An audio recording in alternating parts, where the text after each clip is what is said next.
Emmanuel Le Chypre, Les chiffres aussi. Mais pourquoi pas? Mais ça me va pas si mal, avec plaisir. le prix de l'immobilier baisse.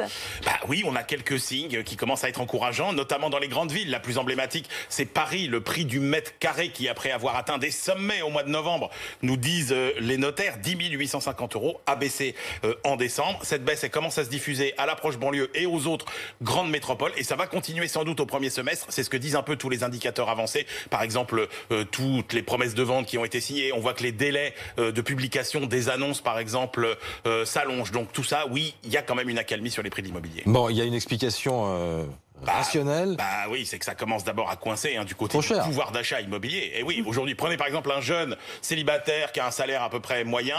Il y a 20 ans, il pouvait acheter 50 mètres carrés. Aujourd'hui, il peut acheter à peu près 30 mètres carrés. Donc là, ça commence à coincer. Il y a toutes les incertitudes liées à l'épidémie.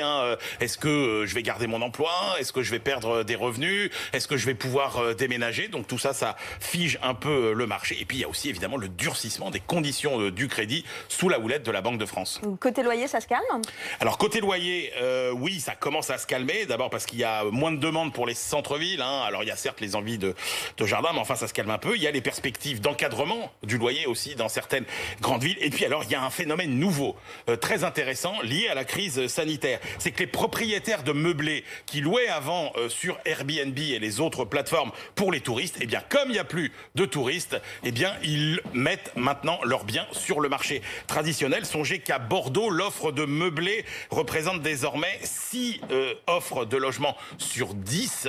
C'est 2 fois plus qu'il y a un an. La même tendance est visible à Paris. Et la conséquence, eh bien que, et c'est un peu absurde d'ailleurs, c'est que le prix à la location des meublés est maintenant, dans un certain nombre de grandes villes comme Nantes ou Rennes, inférieur à celui des logements vides. Donc, si vous hésitez sur vos projets immobiliers, la bonne solution d'attente, c'est peut-être la location du meublé.